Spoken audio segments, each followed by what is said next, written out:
Lição EBD de Escola Dominical de número 3. Muito bom dia a todos. A Bíblia Sagrada como o manual da família. Aqui está o manual da família. E se é um manual, nós temos que estar lendo ele direto. Para a gente poder receber orientações, advertência, conselho, tudo para a nossa vida. O texto áureo está baseado em 1 Timóteo, capítulo 5, versículo de número 8. Mas se alguém não tem cuidado dos seus, e principalmente dos da sua casa, negou a fé e é pior do que o infiel. Rapaz, onde começa a sua família? Sua família começa na sua casa, não é na igreja, não. Sua família começa na sua casa, tá? Então você tem que ter cuidado dos seus. Cuidar dos seus e cuidar da sua casa. Se você não cuida, negou a fé e é pior do que infiel. Amém? Na verdade aplicada, diz assim, a Bíblia Sagrada é a maior referência de fé. Somente isso? Não. Além dela ser a maior referência de fé, a Bíblia Sagrada, além dela ser maior referência de fé, ela também é uma conduta para o povo de Deus. Então ela é uma regra de fé e uma conduta para o povo de Deus. Inclusive quanto à formação e vivência familiar. Inclusive para formar a família e vivenciar a família. É a Bíblia. Você tem na sua casa? Quantas Bíblias você tem na sua casa? Quantos dias você lê a palavra de Deus na sua casa? 1, 2, 3, 4? Você tem tirado um tempo para ler a palavra? Para instruir a sua família? Isso também é muito importante. Os objetivos expôs o conselho da Bíblia para o marido e mulher. Destacar que a Bíblia possui preceitos para pais e filhos. E terceiro, mostrar que a Bíblia traz ensinamento para a família. São 3 assuntos bem importantes. Então, o primeiro assunto que nós vamos abordar ele aqui é expor conselhos da Bíblia para marido e mulher. A pergunta é, a Bíblia tem conselhos para marido e mulher? Tem. Ela é a maior conselheira na vida de um casal, tá? Infelizmente. Tá.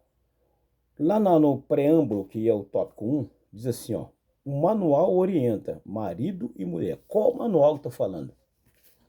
A Bíblia. Esse manual aqui orienta tanto o marido quanto a mulher. Se você for observar Provérbios 14, diz assim, ó, toda mulher sábia edifica a sua casa, mas a tola edifica. Então, todas as duas são mulher, mas com característica diferente. Uma é sábia e a outra não é. Mas ela tem também um manual para o homem, um conselho para o homem? Tem. Os passos de um homem bom são confirmados pelo Senhor. Então tem. Então aqui, ó, ela é um manual que orienta o marido e a mulher.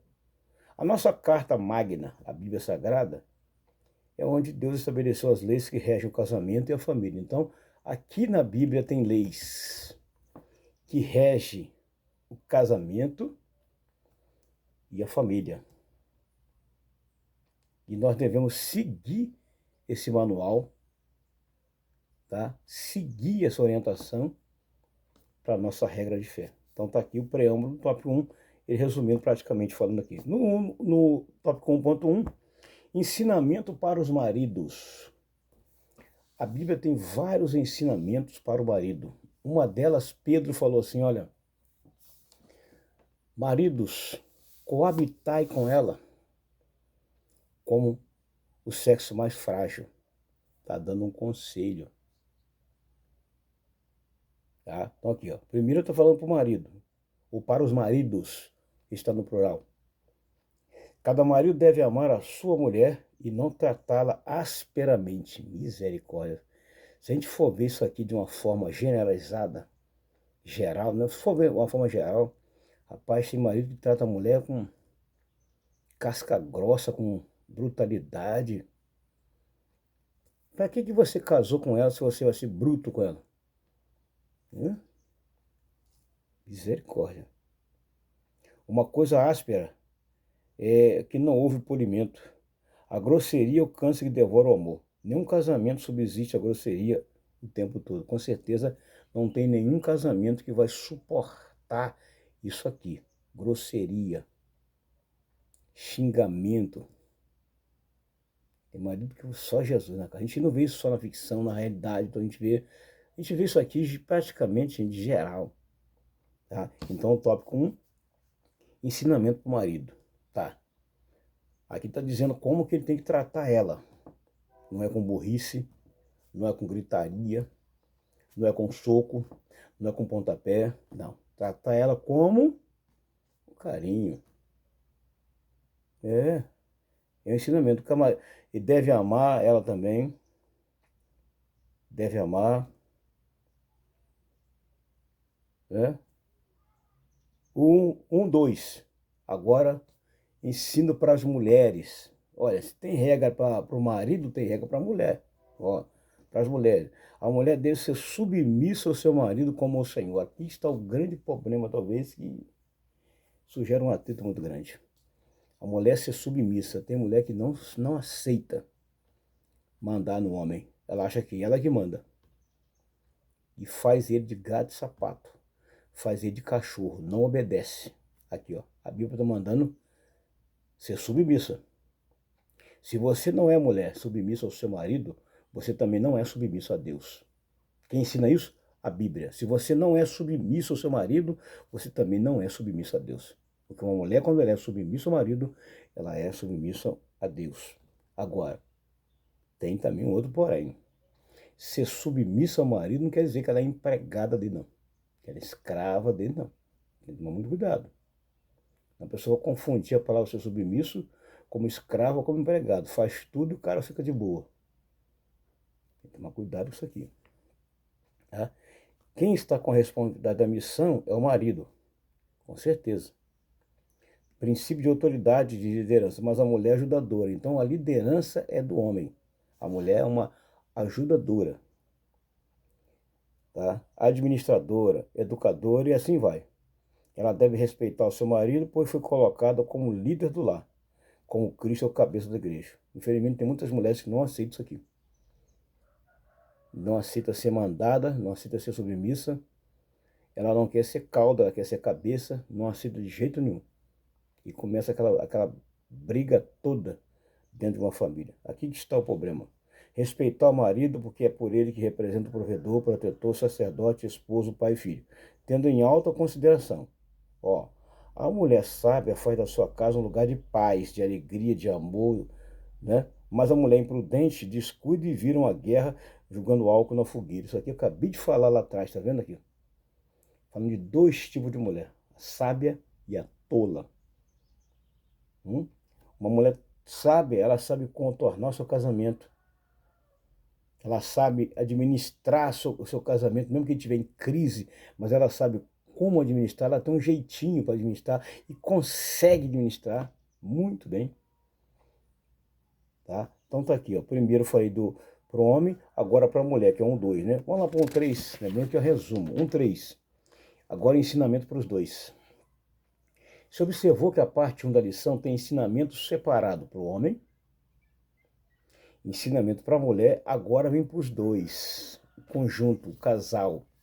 Ó, o marido deverá pagar a mulher o que é devido. Mas como é que é isso aqui? O marido deverá pagar a mulher o que é devido. Tem marido que ele chega em casa, ele dá todo o pagamento na mão da mulher para ela administrar tudo. Comprar roupa, fazer compra, comprar remédio, cuidar das coisas básicas dela, porque ele é o provedor. Mas tem marido que chega em casa e não dá um centavo para a mulher. Ainda fala para ela, meu dinheiro? Dá para você o meu dinheiro? Você que vai trabalhar para ter o seu dinheiro. É onde está acontecendo muitas confusões na família por causa disso. Aqui, ó. Deverá pagar sua mulher o que lhe é devido. Da mesma sorte, a mulher pagar ao marido, suprindo as necessidades sexuais, sem esquecer que estamos falando daquilo que é legítimo perante a Bíblia. Ó, no relacionamento íntimo, aqui fala de relacionamento íntimo. Casou, filho, não tem jeito. Então tá aqui, ó. Ó. Suprindo as necessidades sexuais. Aí o marido acabou de casar com a mulher, não tem relacionamento com ela. Ela também não tem com ele. Quando o marido casa com a mulher e não tem nenhum relacionamento com ela, ele está abrindo margem para a mulher ter um relacionamento extra. Quando é ela, é a mesma coisa. Ela está abrindo infelizmente está abrindo uma brecha para que ele tenha um relacionamento extra. É. Hoje tem muitos casais que têm relacionamento fora porque muitas das vezes ou o homem não quer nada com a mulher, não a procura há muito tempo, né? Aí ela vai buscar fora, vai buscar no outro fora na rua, e quando é ela que também não quer, ele chega também para ter um relacionamento com ela, e também ela não quer, ele vai procurar fora. É o que está acontecendo em muitos casamentos por aí, infelizmente a verdade é essa. É isso aqui, ó, tá? Suprir as necessidades sexuais dela. A mulher não tem poder sobre o seu próprio corpo, nem o marido. Um pertence um ao outro. Nenhum tem direito de rejeitar um ao outro. Isso aqui é forte, hein? Isso aqui tem forte, hein? Se você vê por aí um cara de mulher que reclama que há muito tempo não tem um caso com seu marido. E tem um cara de marido que reclama que há muito tempo não tem um caso com sua mulher porque ela não quer. Isso aqui são brechas que precisam ser resolvidas entre o casal, sanada entre o casal, para não dar margem ao pecado. Tá? Infelizmente. Então a parte 1.3 é uma parte muito forte da lição. Então aqui está, ó. Não pode defraudar, privar um ao outro, senão por consentimento mútuo. Tá? Vai ter relacionamento com ela, você não pode forçar a barra. Não é assim, porque senão vai gerar estupro. Tem que tomar cuidado, porque senão acontece o estupro entre o casal. Às vezes a mulher não quer, o cara vai à força. Então a lição está dizendo bem claro, toma cuidado, que é uma lição direta, então está aqui. Eu estou falando que está na lição, não estou inventando nada, a não ser o que está aqui na lição bíblica. Mas depois deverão juntar-se rapidamente para que Satanás não tente, por causa da incontinência, desejo exagerado, falta de controle. Cuidado! Tem que tomar cuidado, tá? Entre o casal. Não queira copiar nenhuma modinha fora para trazer para dentro do seu casamento como inovação, tá? Não traga nenhuma modinha fora para dentro do seu casamento, inovação que você viu na televisão, no filme, onde foi. Toma cuidado, não inove. Toma cuidado. Então, estou falando de uma coisa direta e objetiva. Tudo tem que ser com consentimento mútuo. Se eu fosse entrar mais a profundo, é um pouquinho mais nessa lição. Então, estou resumindo bem. A parte 2 da lição, tô lembrando que é um resumo, tá? Isso aqui é a parte 1.3, para mim ela é a parte mais forte da lição. Se eu fosse entrar mais a fundo aqui, ia longe. Mas como é resumo, tá?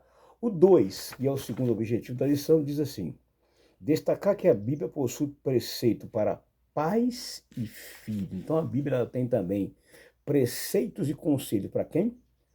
Pais e filhos.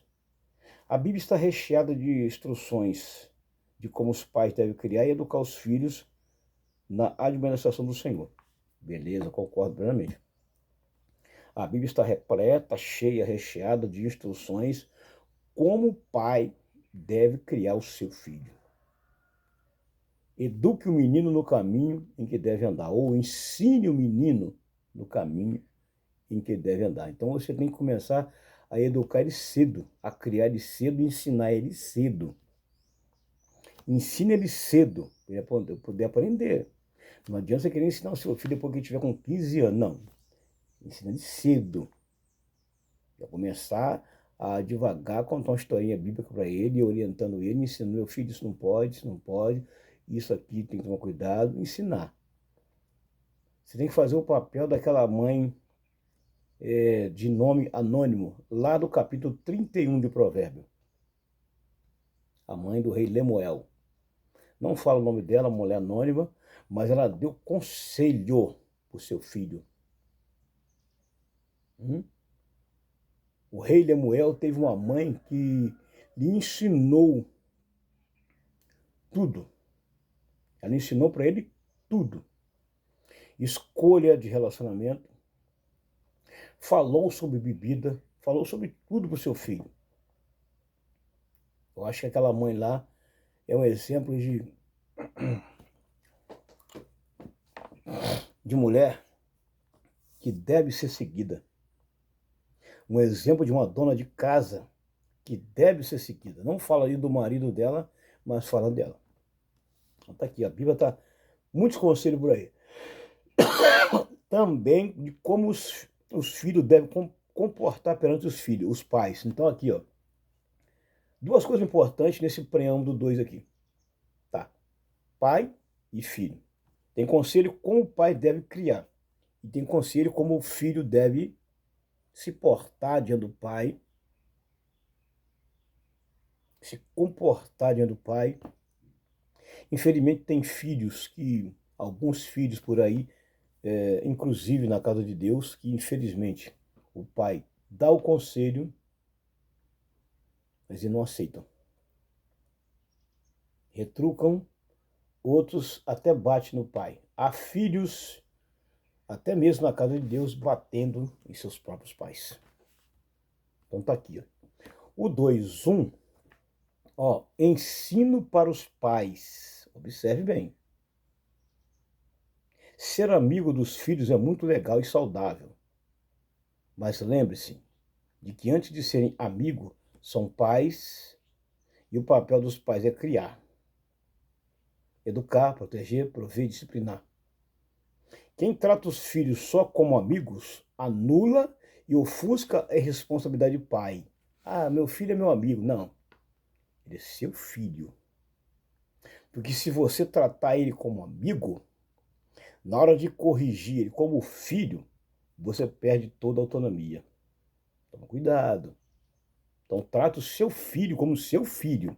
Ele pode ser seu filho, ele pode ser seu amigo na realidade, mas ele é seu filho. Então trate ele como seu filho, porque senão depois você vai querer aplicar uma correção para ele, você vai lembrar, não, ele é meu amigo, não posso. O controle da situação está na sua mão. Então toma cuidado aqui, ó. Ó, você tem um papel. Seu papel é, ó, 1, criar. 2, educar. 3, proteger. 4, prover. 5, disciplinar. 5 papéis seu aqui, pai, que você tem que fazer. Tá? A Bíblia diz que para ensinar a criança no caminho deve andar. Isso aqui eu falei. Não adianta falar que o que não pratica. Que frutos terá se fala para o filho não xingar e xinga? Aqui que está o grande perigo. Às vezes você ensina o seu filho que não deve xingar. Aí você xinga. E aí? Você trata ele como amigo, mas na hora de corrigir como filho porque ele xingou, e aí? Você perde autonomia. Então, se você ensinou seu filho a não xingar, você não deve xingar. Porque se ele escutar você xingando, quando você for corrigir ele simplesmente vai dizer, ah, meu pai xinga também, a minha mãe também xinga, o meu vovô xinga, a minha vovó xinga, meu tio xinga. Ou seja, você fica sem moral perante seu filho na hora de chamar a atenção dele, porque você ensina para ele uma coisa quando você faz o inverso ao contrário. Então toma muito cuidado, ó. Fala para o filho não mentir, mente, falei. Fala para o filho ser honesto, é desonesto. E aí? Então, você tem que ensinar algo para o seu filho e ser também um exemplo para ele, para que você não tenha nenhuma brecha com seu filho. Hoje, infelizmente, tem muitos lares onde o pai e a mãe perderam o respeito de autonomia sobre seus filhos por darem maus exemplos. E não tem um exemplo bom para dar aos seus filhos. Então aqui, exatamente o tópico 2.1 está tratando disso. O 2.2, ensino para os filhos. Nem todos são casados, nem todos são pai, mas todos são filhos. Os filhos devem obedecer seus pais, olha aí, pois isso é agradável diante de Deus. Obediência é um princípio e não a quebra de princípio. Também é um plantio. Quem não obedece não pode esperar obediência. Os filhos precisam ser obedientes aos seus pais no Senhor. Honrar o pai é o primeiro mandamento com promessa. Honrar significa respeitar, dar dignidade, reconhecer pelo que ele é, considerar o que ele representa. Muitos filhos não sabem por que sofrem, pois esquecem da lei da semeadura. Chama os pais de quadrados, misericórdia, obsoletos, xingam, maltratam. Os filhos precisam entender que os pais vieram em outra geração. Cuidado ao amaldiçoar seu pai e não bendizer sua mãe. Cuidado quando você amaldiçoar seu pai. Lá atrás, no início, tem um caso de um filho lá que o pai jogou uma maldição nele e pegou. Por quê? Porque ele descobriu a nudez de seu pai e a Bíblia proíbe isso. Lá atrás proibia. Então o pai lá lançou uma maldição dele que pegou. Então aqui, ó, cuidado, filho, para você não lançar uma maldição em seu pai. Cuidado, viu, filho? Aí muitos filhos estão sofrendo por aí, mas não sabem por que estão sofrendo. Mas a Bíblia diz o porquê que alguns filhos estão sofrendo por aí. A palavra aqui diz bem claro. Honra teu pai e tua mãe, que é o primeiro mandamento com promessa, para que te vá bem e viva muitos anos sobre a face da terra. Quer ter seus dias prolongados na terra? Quer viver um pouquinho mais? Obedeça o seu pai e honra a sua mãe. Hoje nós vemos um quadro desolador dentro das famílias, onde o filho xinga o pai de tudo quanto é nome ruim.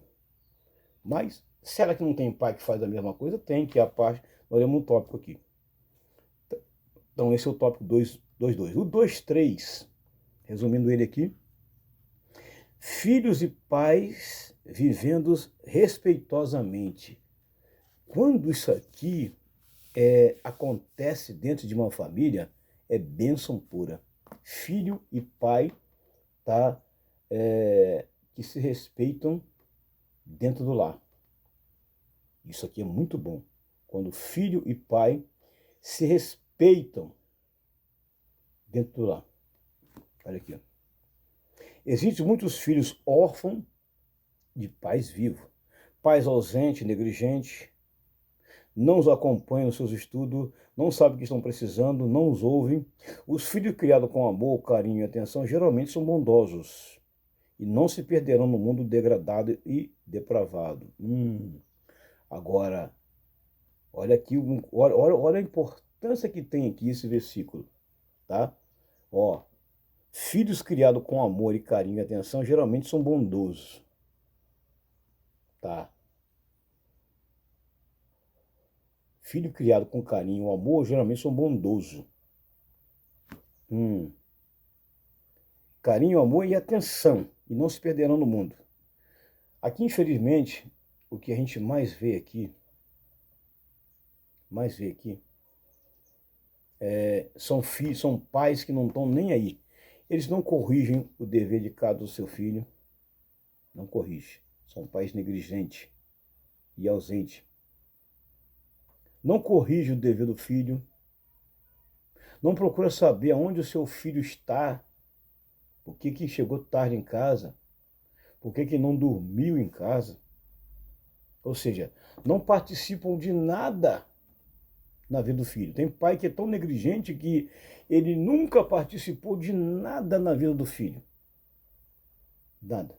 Aí quando o filho se forma, faz uma faculdade, se torna alguém bem-sucedido, esse pai ausente e negligente ao mesmo tempo, aí ele aparece: "Oh, meu filho, parabéns, você agora é um homem-sucedido, né? Você agora é um empresário, né, meu filho? Parabéns. Ó, tô precisando da minha bolada. E aí, vai me arrumar aqui dinheirinho? Eu criei você." Aí o filho joga na cara: "Pois é, pai, o senhor pode até ter me criado, mas o senhor não participou de nada da minha vida.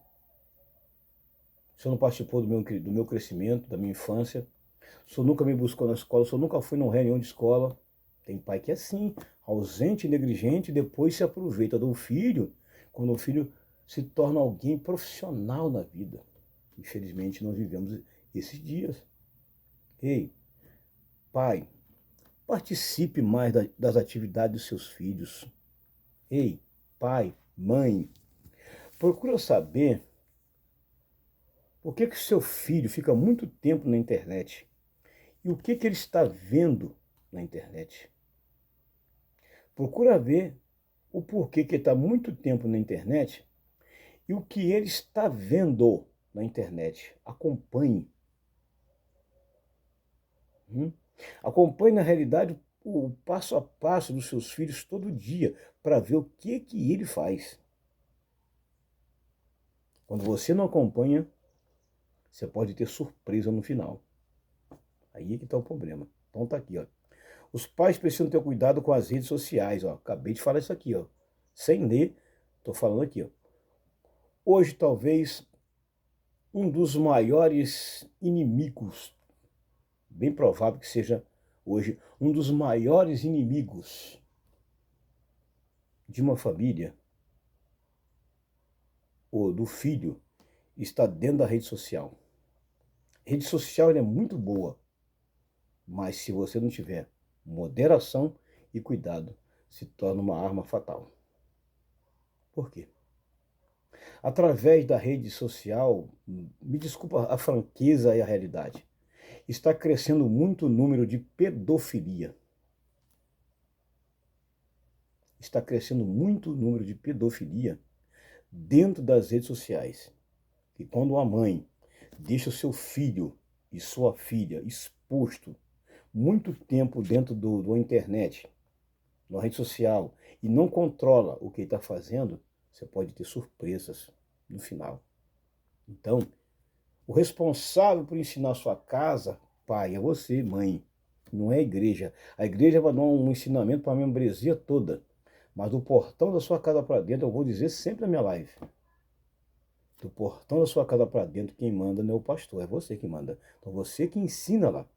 É você que controla os passos dele lá dentro. Agora, dentro do portão da igreja para dentro, já é com o pastor, aí não é com você. Que na igreja, você é servo. Na sua casa você manda, mas na igreja você é servo. Tem que obediência. Não adianta. Ah, se o pastor cobrar meu filho sobre isso, eu vou embora. Eu boto na justiça. Corrija a sua casa. A vara para corrigir a sua casa, quem corrige é você.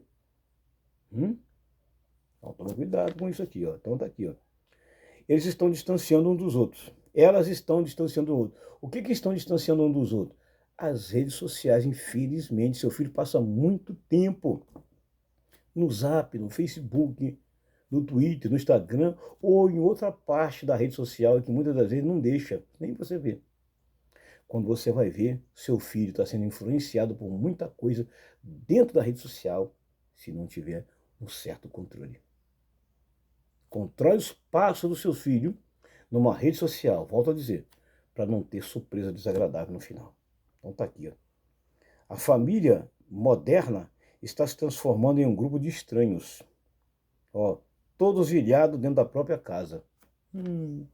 Família moderna se tornando estranho. Antigamente as famílias ensinavam bastante. Hoje, são pouquíssimas as famílias. Se for fazer um censo, ou um censo, você vai ver que são poucas as famílias que ainda mantêm a modernidade, a cultura de ensinar, o hábito de ensinar os seus filhos sobre tempo na internet. Ainda tem mãe e pai ainda cuidadoso que coloca uma senha para que o seu filho, quando der um determinado horário, ele não fique muito tempo na rede social. Aí trava, ele não consegue entrar, só no outro dia. Aí muitos jogam assim, meu pai é muito quadrado. Meu pai não deixa fazer isso, deixa fazer. Lógico, meu pai é muito chato. Às vezes é mais fácil você ser um chato, um quadrado, do que liberar e depois ter surpresa. E depois lá na frente, quando você libera demais, depois fica chorando, reclamando. Aí quer colocar a culpa num no outro, sendo que o culpado maior é você que não controlou, não observou. Observe. Seu filho chegou de casa com a bolsa de estudo, a mochilinha do colégio, verifica que tem. Observe o caderno dele, observe o aparelho celular dele, tá? Para não chorar depois. É melhor remediar agora do que chorar depois. Então, nós vemos aqui pais ilhados dentro da própria casa. Os pais não dão atenção aos filhos. Misericórdia. Nem os filhos ao pai. Então, ou seja, como diz o pessoal, está um chumbo trocado de cada lado. Nem o pai dá atenção para o filho, nem o filho está nem aí para o pai. Não dá nem ouvido. Depois vem um choro amargo. E não adianta chorar amargamente depois. Ó, eles não conversam, não sentam à mesa na hora da refeição. Ó, os pais não podem maltratar seus filhos para que eles não percam o ânimo e que são frustrados, tá? Muitas das vezes também filhos que estão crescendo frustrados são porque são maltratados pelo seu pai, pela sua mãe. Os filhos têm que obedecer ao seu pai em tudo, quando ele não obedece também, desagrada a Deus. Parte 3 e última da lição. Vamos falar do terceiro objetivo desta lição, que é mostrar o que a Bíblia traz ensinamento para a família. Mostrar que a Bíblia traz o quê? Ensinamentos para a família. Ó, então aqui, ó, o manual orienta para uma família sólida. Qual é o objetivo desse manual?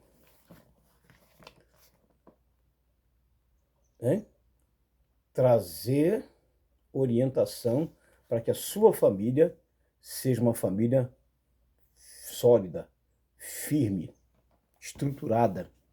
Esse é o objetivo. A família sólida é aquela que tem consciência, que é durável, estável, ela é edificada na rocha, por isso é segura. Não se desfaz facilmente com crise, tempestade, enxurrada, vento contrário. Então, quando a sua família é uma família forte, estruturada, tudo passa sobre ela, mas passa, mas não fica. A exemplo disso aqui, a Bíblia fala sobre o homem prudente e o homem insensato. Todos dois construíram uma casa no mesmo tipo de terreno. Observe, todos os dois construíram uma casa no mesmo tipo de terreno e no mesmo local acidentado. Eles construíram a casa no mesmo lugar acidentado, o terreno acidentado, onde passava água, onde caía barreira. Mas a diferença dos dois, tá, é que um fez a fundação em cima da areia, não teve coragem ou faltou tempo para fazer uma fundação mais profunda, fez aquela fundação rasa em cima da terra. O que acontece? Uma fundação rasa em cima da terra, onde você não encontrou a firmeza no sólido, a tendência dessa casa é a ruína. O outro não, ao contrário do outro, ele gastou um pouquinho mais de verba, gastou um pouquinho mais de tempo, mas ele fez a casa com fundação forte, para poder resistir a tudo que viesse. Talvez foi chamado até de maluco por estar fazendo uma construção tão daquela exagerada, mas aquele homem estava se precavendo para o que iria acontecer posteriormente. Mas a Bíblia diz que um belo dia veio enchentes, chuva, enxurrada, os rios se encheram, alagaram aqueles dois lugares. Todas as duas casas sofreram impacto. Mas tem um detalhe. A casa do homem imprudente, ela veio à ruína e caiu, e foi levada pelas águas. A casa do homem prudente sofreu os impactos, mas ela ela nem se moveu do lugar. Por quê? Ele gastou tempo, mas ele fez uma coisa firme. Então, firmeza numa casa. 3.1. Ensinamentos para uma vida familiar. A Bíblia também tem ensinamentos para uma vida familiar. O casamento não tem prazo de validade. Isso aí é fato mesmo. Ninguém sabe quanto tempo pode durar um casamento. Agora, para um casamento durar, depende de quem? Me desculpe a franqueza. Mas para um casamento durar,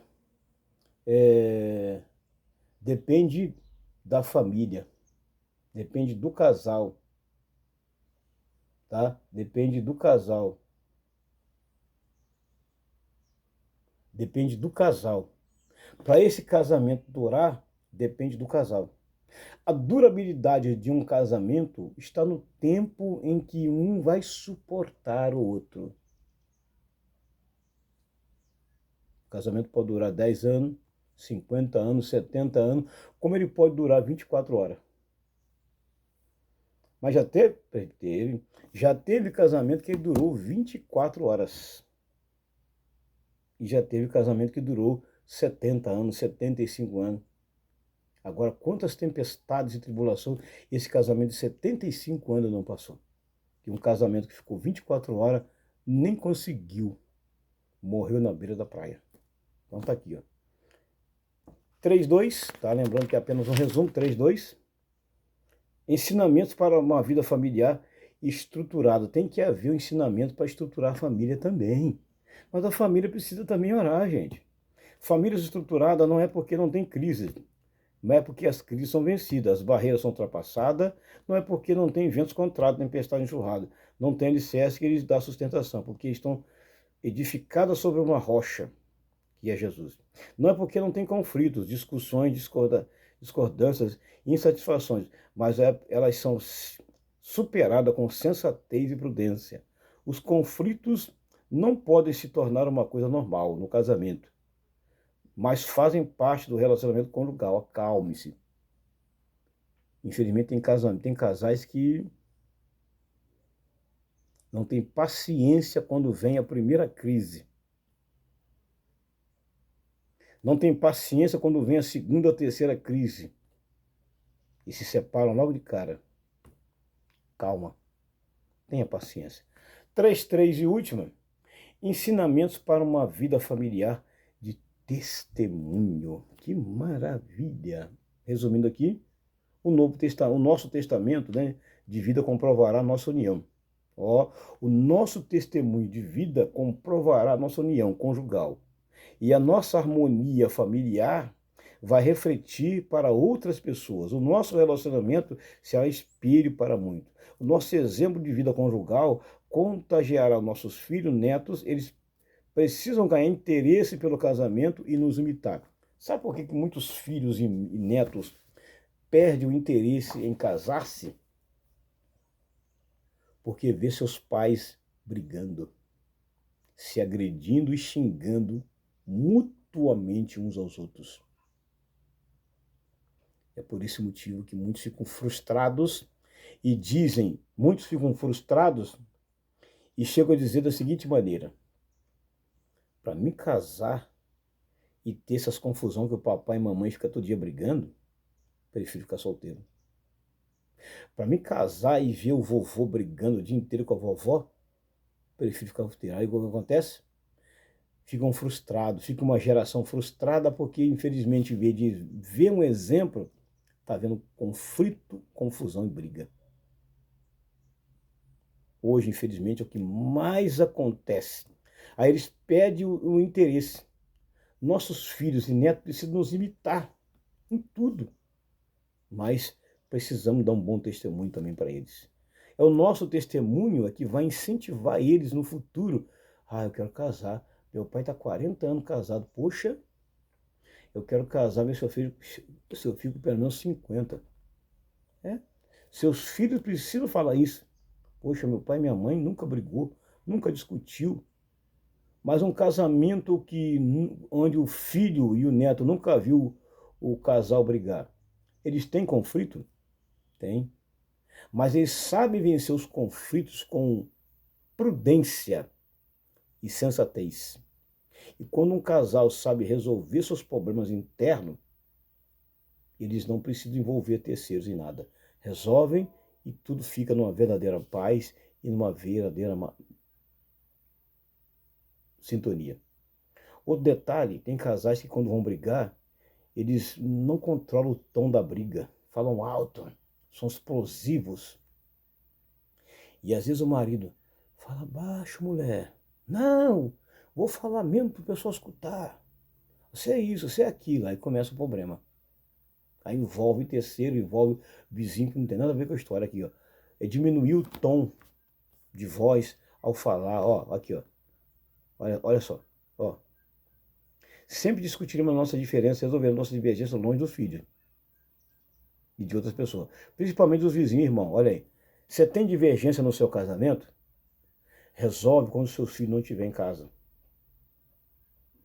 E toma cuidado para o vizinho do lado não saber que vocês estão discutindo, brigando, sendo vocês crentes. Tá? Olha aqui, ó. Quando tiver que resolver algum conflito, faremos com educação, respeito, verdade, voz baixa, em lugar reservado ou apropriado e sempre respeitando os pontos de vista contrários dos outros. Se é possível, chegar a um consenso sem briga. Tem casal que, infelizmente, não sabe conversar baixo, começam gritando, amanhecem gritando, terminam brigando, gritando, dormem gritando. Infelizmente, o vizinho ouve, o filho ouve, e tem uns que faz isso até na igreja briga. Não, pastor, é que ele é sem educação, ele é burro, não sei o quê. Ei, evite dar munição para o inimigo. Guarde essa palavra. Evite ficar dando munição para o teu inimigo. Quanto mais você armar o seu inimigo com munição, mais o seu casamento vai ficar desestruturado, sem estrutura nenhuma. Tá? Guarde essa lição. Guarde essa palavra. Amém? Graça e paz, que Deus te abençoe.